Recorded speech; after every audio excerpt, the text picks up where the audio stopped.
BFM Business, 10h, midi, l'émission 100% placement. Intégral placement, Guillaume Sommerer. La France a tout pour réussir. Elle a Jean-Louis Cussac et André Atoueni notamment pour vous aider à prendre un coup d'avance sur les marchés. Bonjour messieurs.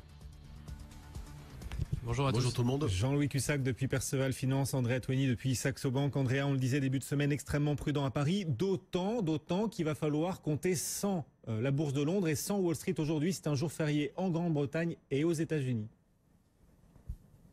Oui, c'est vrai qu'on attend encore une fois une séance sans relief sur le marché. La fermeture des États-Unis et de Londres ne devrait pas du tout aider du coup à avoir des volumes assez étoffés. On devrait encore avoir une semaine, un début de semaine en tout cas, ou une séance de lundi un petit peu en roue libre du coup pour ce marché avec des volumes qui restent donc assez faibles. Et puis on a vu des indices de volatilité qui sont encore à des niveaux particulièrement bas, ce qui fait qu'on évolue dans des marges qui sont vraiment très étroites sur ce marché. Le reste de la semaine, on l'espère en tout cas, devrait être plus animé et centré essentiellement sur les États-Unis avec de nombreux indicateurs qui seront publiés, notamment les dépenses de consommation personnelle, le rapport sur l'emploi du mois de mai. Donc autant de chiffres qui seront très observés avant la réunion de la Fed du mois de juin. On sait que le marché reprice à nouveau avec une probabilité de 80%, une hausse des taux au mois de juin. Donc du coup voilà, séance du coup avec des écarts qui devraient être très faibles. Donc techniquement, les niveaux qu'on regarde, c'est donc déjà premier niveau d'alerte autour de 5230 40, je rappelle c'est les niveaux du CFD ou de l'indice cash, il y a à peu près 38 points d'écart avec le futur. Et en termes d'objectifs, si, étant donné que la tendance de fond reste plutôt haussière et qu'on favorise quand même plutôt, encore une fois, les stratégies d'achat, on pourrait viser 5350. Donc ça reste encore une fois des écarts qui sont très faibles. Et encore une fois, voilà, pour la séance d'aujourd'hui, étant donné la volatilité qui est présente sur le marché, étant donné les annonces qui devraient être très faibles, on aura quand même un discours de Draghi vers 15h cet après-midi. Mais encore une fois, pas grand chose du coup à se mettre sous la dent sur ce marché. Donc une séance en roue libre pour aujourd'hui, on l'espère un petit peu plus animée à partir de demain, avec énormément d'indicateurs qui seront publiés tout au long de la semaine aux États-Unis. On va suivre tout ça de très près en effet. En tout cas, Jean-Louis, Wall Street sort de 6 hausses d'affilée et on voit que le CAC 40, les marchés européens n'en ont pas profité. Tout le monde nous dit depuis des semaines c'est en Europe qu'il y a le plus fort potentiel, mais on voit que l'Europe, depuis quelques jours, sous-performe à nouveau face à Wall Street.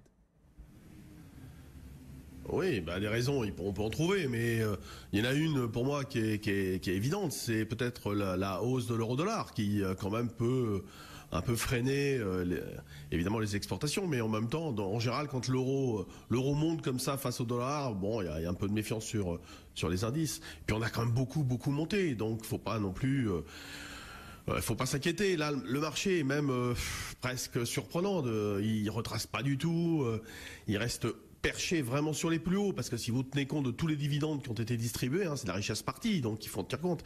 Le marché est quasiment au plus haut, donc moi par exemple là, la semaine dernière, j'ai passé des limites en partant à moins 1% et quelques, et à plus 1% et quelques. Le marché a fait 1,6 entre les extrêmes, plus ou moins 0,8, c'est-à-dire que j'ai été fait sur aucune de mes limites. C'est-à-dire si j'étais pas passé derrière l'écran pour à un moment donné appuyer sur le bouton, je faisais rien. Donc voilà, il y a rien, le marché est très très creux. Tout le monde se pose beaucoup de questions, évidemment. Qu'est-ce qu'on pourrait avoir comme catalyseur pour poursuivre? Qu'est-ce qui pourrait amener de l'intérêt au-delà des 5004? C'est vrai que la réponse n'est pas évidente. La seule réponse qu'on ait et qui explique la hausse des marchés aussi, c'était l'abondance de liquidités. Il y a de l'argent, ils savent pas quoi en faire. Partout, vous discutez. Là, c'est pareil, je discutais avec plein de gens. Ils ont de l'argent, Ils savent pas quoi faire.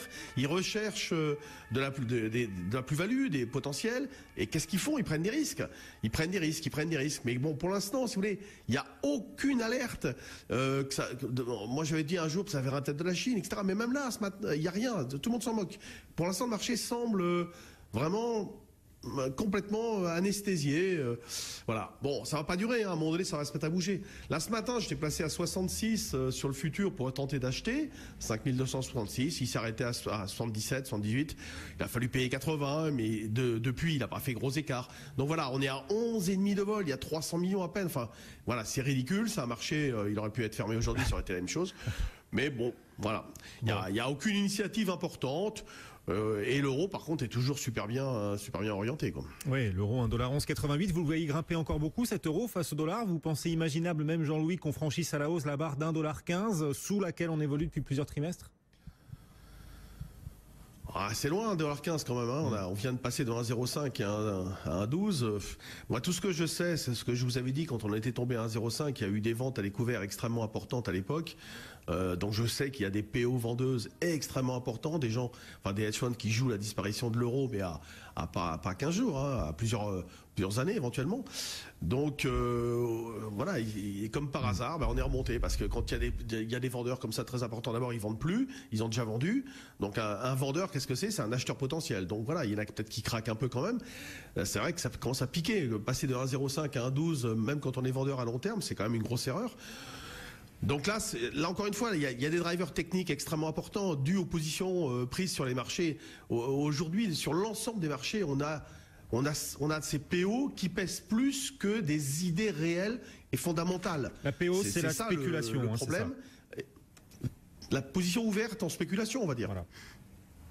Exactement. Et donc ce descriptif, ce portrait du marché que vous nous dressez, Jean-Louis, qui suivait les marchés depuis maintenant plus de 30 ans de l'intérieur. Andrea, comment voyez-vous, vous, cette parité euro-dollar évoluer désormais? C'est vrai que l'euro a bien progressé face au dollar depuis quelques séances. Et puis là, on semble marquer une petite pause. Comment voyez-vous la suite? C'est vrai qu'on a eu un mouvement assez fort sur l'euro. On voyait, il y avait quand même des fondamentaux, un excédent commercial, des données macroéconomiques qui étaient plus positives, qui peuvent justifier du coup cette montée de l'euro. On s'attend pas non plus à énormément de mouvements d'écart en termes de politique monétaire. La plupart sont déjà attendus, ce qui peut justifier aussi qu'il y ait un petit rééquilibrage. Le mouvement pour moi il est limité autour d'un 12,50 pour le moment. Je vois pas vraiment l'euro réussir à aller bien au-dessus d'un 12,50. Donc pour moi c'est un niveau autour duquel on a évolué et ça va être difficile d'aller au-dessus. Donc on est aujourd'hui une normalisation, une stabilisation autour d'un 12, ça paraît être quelque chose d'un petit peu plus raisonnable. Après, voilà, il va falloir voir l'évolution. Est-ce que la Fed va vraiment relever ses taux au mois de juin?